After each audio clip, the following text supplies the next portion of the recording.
Sa ating meditation para po sa prayer meeting o panalangin, mayroon isang kwento tungkol sa isang magsasaka at ang bato.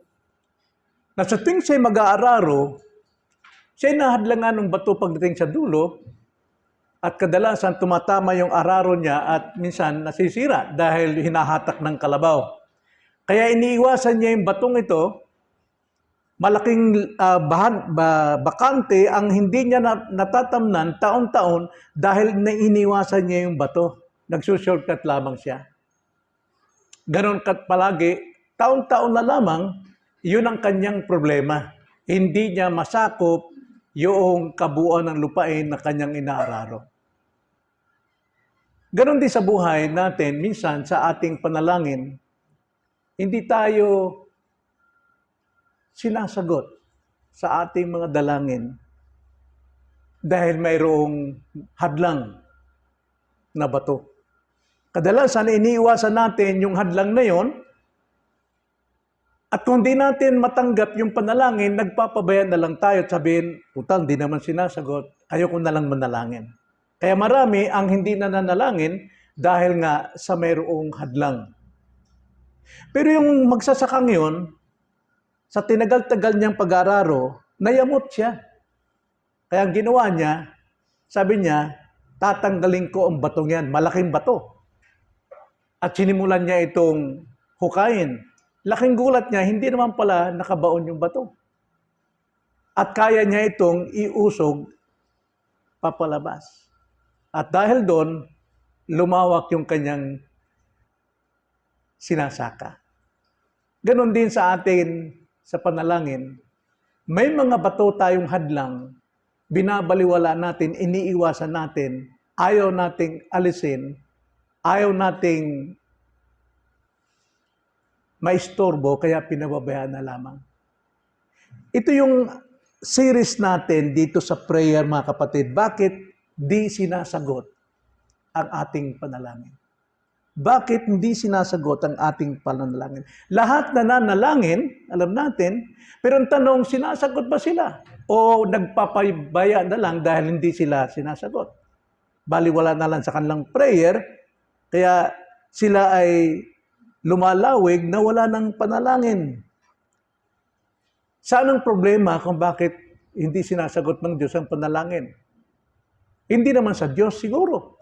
Dahil ang Diyos ay wala siyang kahinaan sa kanyang kapangyarihan. Hindi maikli ang kanyang kamay para hindi maabot ang ating kailangan at hindi siya bingi para hindi marinig ang ating mga hinaing. Now, salita ng Diyos lamang ang makapagtuturo sa atin kung ano yung mga bato na hadlang sa ating panalangin. Now, dito sa ating series na ito, gusto kong talakayin ang 5 bato na siyang hadlang sa ating panalangin. Una, bato ng kasalanan. Yan ang unang-unang hadlang sa ating panalangin. Ikalawa, bato ng maling motibo. Hadlang sa ating panalangin. Pangatlo, bato ng kakulangan sa kasipagan sa panalangin. Pangapat, bato ng pagsubok sa panalangin. At panlima, bato ng paglabag sa panalangin. Naunahin natin yung unang bato na siyang hadlang sa ating panalangin ay ang kasalanan. Buksan natin ang Isaiah 59 verse 1 and 2. Ganito ang pagkakasabi. Narito, ang kamay ng Panginoon ay hindi maikli, na di makapagligtas, ni hindi mahina ang kanyang pandinig, na ito'y di makarinig. Ngunit, pinaghiwalay ng inyong mga kasamaan, kayo at ang inyong Diyos, at ang inyong mga kasalanan ay siyang nagkubli ng kanyang muka sa inyo, ano pat siya'y hindi nakikinig. Tayo manalangin. Panginoon, maraming salamat po, Ama, sapagkat ang salita ninyo'y malaya naming buksan upang maunawaan namin, Lord, kung minsan na hindi kami tinutugon ng aming panalangin, kaya hindi na lang kami nananalangin. Nasanay na lang kaming mamuhay na wala pong paglapit sa inyo, wala pong paglago sa aming relasyon sa inyo, sa pakikipag-usap sa inyo sa daan ng panalangin. Kaya Lord, salamat po, turuan niyo kami ngayong gabi kung gaano po kabigat ang kasalanan na siyang hadlang sa aming panalangin. Ito ang aming dalangin sa pangalan ng Panginoong Hesus. Amen. So ayon dito sa ating binasang talata, unang dahilan ng di pagsagot sa atin ng Diyos ng ating panalangin ay mayroon tayong hadlang. Number 1, ang hadlang ng kasalanan. Wala sa Diyos ang problema, kundi nasa atin ang problema. Unang-una, dapat nating tandaan na ang Diyos ay makapangyarihan. Walang limitasyon ang kapangyarihan ng Diyos. Ang Diyos magagawa niya ang lahat ng bagay, pero ang sabi sa verse 1 sa ating teksto, ganito ang pagkakasabi, narito ang kamay ng Panginoon ay hindi maikli na di makapagligtas, ni hindi mahina ang kanyang pandinig na ito'y di makarnig. Ngunit, pinaghiwalay kayo ng inyong kasamaan at ng kasalanan. So walang imposible sa Panginoon, walang imposible sa Diyos. Siya ay nagliligtas, nagpapatawad ng mga makasalanan. Sabi nga sa Romans chapter 5 verse 8, na ang Panginoon ay umiibig sa makasalanan at Kanya itong tinubos sa pagitan ng kamatayan ni Kristo. So walang hadlang ang Kanyang kapangyarihan ayon sa Kanyang kalooban na magligtas at magpatawad ng makasalanan. Pero prayer, hindi niya masagot. Simpleng panalangin, hindi niya kayang sagutin. Walang limitasyon ang kanyang kapangyarihan. Siya'y nagpapagaling ng pinakamatinding karamdaman. Walang hindi karamdaman o sakit na hindi niya kayang pagalingin. Pero sa panalangin, ay hindi siya tumutugon. Dapat na alalahanin na makapangyarihan ng Diyos. Ikalawang kasagutan dito, tandaan natin, kasalanan lamang ang hadlang. Hindi gagawin ng Diyos, hindi ibig sabihin wala siyang magawa sapagkat siya'y nagliligtas ng makasalanan, pero pagdating sa panalangin ng makasalanan ay hindi niya dinidinig. Verse 2, gayon may, ang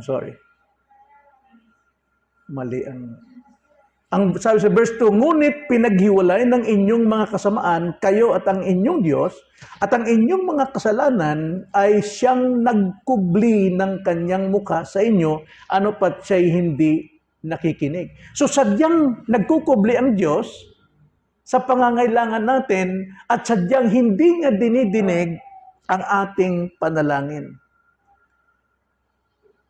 Napakalaking imposible po ito, mga kapatid, no?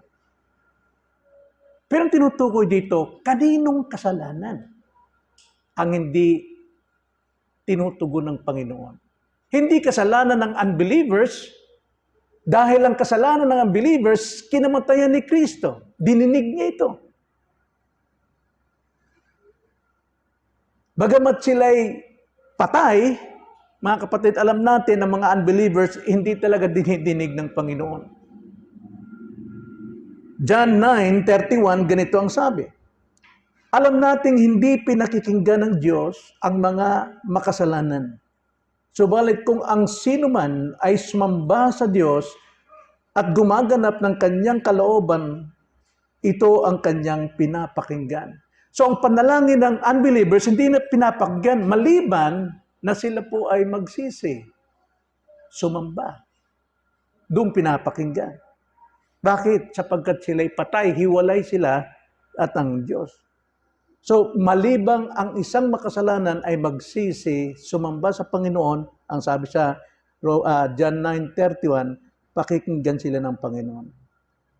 Ang hindi sinasagot ng Diyos na panalangin ay panalangin ng kanyang mga tao.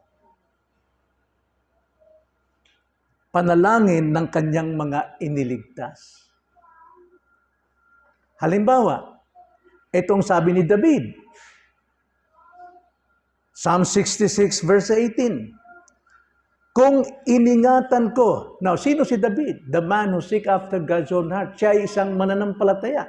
Pero kung sabi niya, kung iniingatan ko ang kasamaan sa aking puso, ang Panginoon ay hindi makikinig. So ito'y panalangin o kasalanan ng mga believers.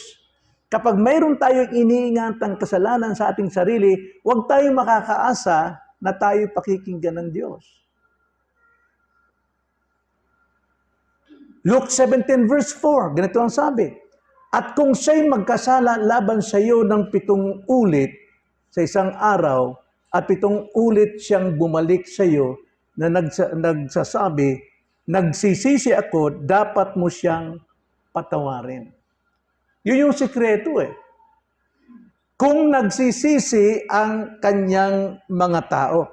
Kaya yung unconfessed sin, ang sabi sa Isaiah 59 verse 2, ito po ay hindi pinapakinggan ng Panginoon. Bakit kaya? Nasa kanila na ang biyaya, nasa atin, mga mananampalataya, ang biyaya ng Diyos upang tayo ay kanyang pakinggan. Ano yung biyaya yun? 1 John 1:9.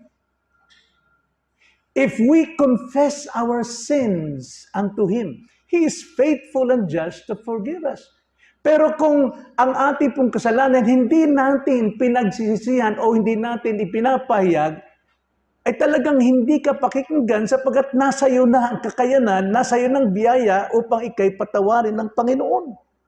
Kaso lang, maraming mga tao ng Diyos na pinangahawakan ng 1 John 1:8 tsaka 10. Ang sabi sa verse 8, kung sinasabi nating tayo walang kasalanan, dinadaya natin ang ating sarili at ang katotohanan ay wala sa atin. Pakikinggan ba ng Panginoon yan?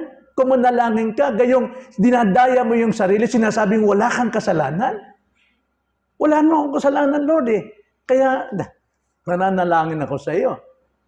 Sa verse 10, ang sabi sa verse 10, kung sinasabi natin tayo'y hindi nagkakasala, ginagawa natin siyang sinungaling at ang kanyang salita ay wala sa atin. May kaugnayan po sa will ng Diyos, yung kasulatan, kung inutos sa atin, ano yung mabuting inutos sa atin at hindi natin ginagawa at hindi natin ipinagsisi sa Panginoon, ay hindi talaga makikinig ang Diyos.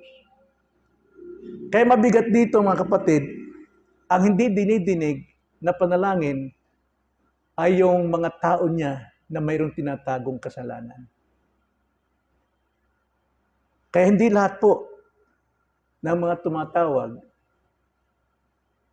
ay pinapakinggan ng Panginoon dahil mayroon tayong tinatagong kasalanan. Napakarami pong tinatagong natin. Yun lang pagmamataas, pagsisinungaling, pandaraya, no? Pagtatanim ng sama ng loob sa kapwa, pagtatanim ng mga sexual na daming kasalanan tayo tinatago. Pero nasa atin ang grace. Nasa atin ang privilege na tayo makahingi ng kapatawaran sa Kanya. Kaya nga, iniligay ng Ama ang Espiritu ng Kanyang Anak upang tayo makatawag ng Abba, Father.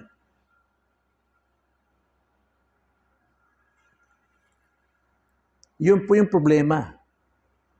Ang kasagutan ay kawalang pagsisisi ng kasalanan. Kaya nga kung tayo po'y nagsisisi, inaamin natin, 1 John 1:9, tapat ang Diyos at banal na tayo'y Kanyang patatawarin. Kaya ang kamay ng Diyos ay hindi na maikli. At ang tenga ng Diyos hindi na bingi para sa ating panalangin. Patatawarin ka sa iyong kasamaan, patatawarin ka sa iyong kasalanan. Ito ang nagtuturo sa atin kung paano tayo makatitiyak ng kasagutan sa ating panalangin. Marami po ang mga Kristiyano hindi na nananalangin. Kasi hindi naman niya tatanggap yung panalangin niya. So, what's the use? Sa church, nagpipray. Maganda pa mag-pray. Pero sa personal life, hindi nagpipray kasi hindi tumatanggap ng kasagutan. Isang means of grace, mga kapatid, na tayo lumago sa ating relasyon ay yung lagi tayong nakikipag-usap sa Kanya sa panalangin. So ito ang nagtuturo sa atin na diringgin ng Diyos ang ating panalangin if we confess our sin. Tayo manalangin. Panginoon, maraming salamat po sa gabing ito. sa unang pagkakataon, unang leksyon, kung bakit hindi dinidinig aming pong panalangin, hindi po dahil sa kayo ay maramot, hindi kayo ay bingi o maikli inyong kamay, kundi mayroon pong hadlang ang bato ng kasalanan na aming pinababayaan at iniiwasan. Hindi namin nasasakop, Panginoon, ang bahagi po ng kalaguan ng aming relasyon sa inyo. Tulungan niyo kami, Ama, na ito'y alisin. Hindi naman mahirap, Panginoon, kundi kailangan lamang ang ipagtapat sa inyo. At kayo'y tapat at banal na kami patatawarin. Ito ang aming dalangin sa pangalan ng Panginoong Hesus. Amen.